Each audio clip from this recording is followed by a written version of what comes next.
So we're going to be testing out the 3D Gloop that now comes in a little tube, sort of like plastic model cement. I really like this as a way of applying it a lot better. The only downside is this is only a ½ ounce, and then with shipping it's 15 bucks, so it's a little on the steep side. But then again, a little bit goes a long ways. So what we're going to be doing is I'm going to be doing a video on how to build this self-balancing walking robot, and it has some leg parts that have 3 components that have to be glued, and this is printed in silky PLA. If you want to see the robot walk, it's not going to tip over in the movie. Okay, let's get on to the glooping. So the first 2 parts I want to gloop, and we'll see how strong it is this part is going to go on like this. So I'm going to apply some gloop to this and stick it on, and let's see how that holds.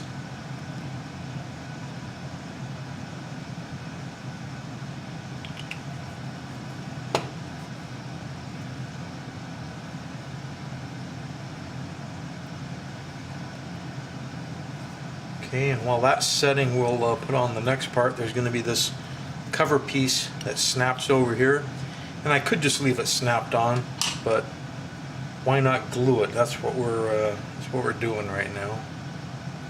I'll just put a little drop there, a little drop there, and snap it on.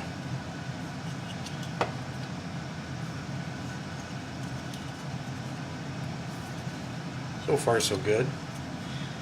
And then there's a moving strut part and a brace, making sure they fit before I try gluing them.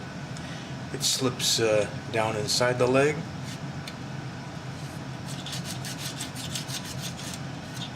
Making sure that moves free, because if it doesn't, the robot's not going to work right. Okay. And this piece going to go on, let's test fit it like that. So I have to try to get glue on this little part here and in this hole without gluing this piece to that piece. So in other words, I need the glue to go in very specific places. So let's see if we can do that. Like I say, having the little teeny end on this, like with plastic model glue, is very helpful.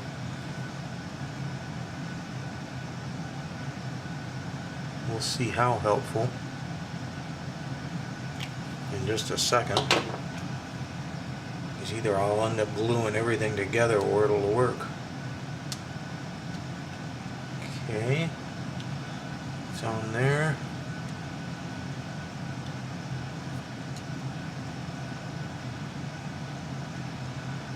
Let's let that set.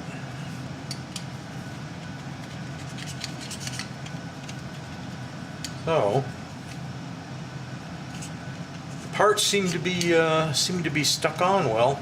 What we'll do is I'll shoot the video on how to build the robot, and we'll use the parts that I just glued. I glued one earlier and glued the one just now. Here's one I glued earlier. Here's the one we just glued. And if it works out in the video, then you'll know it's pretty good stuff. But anyway, there it is. It's the 3D Gloop for PLA in the little like, reminds you of a plastic model kit type glue. I'm working under a vent fan in the kitchen. That's why I'm on top of the kitchen stove, because that's where the vent fan is, because the smell of the stuff is rather toxic and not good for you. Although when you're using such small amounts that you can now apply with this exactly where you want it, I don't think it'd be any worse than plastic model cement. It's not like when we were brushing it all over everything. Okay.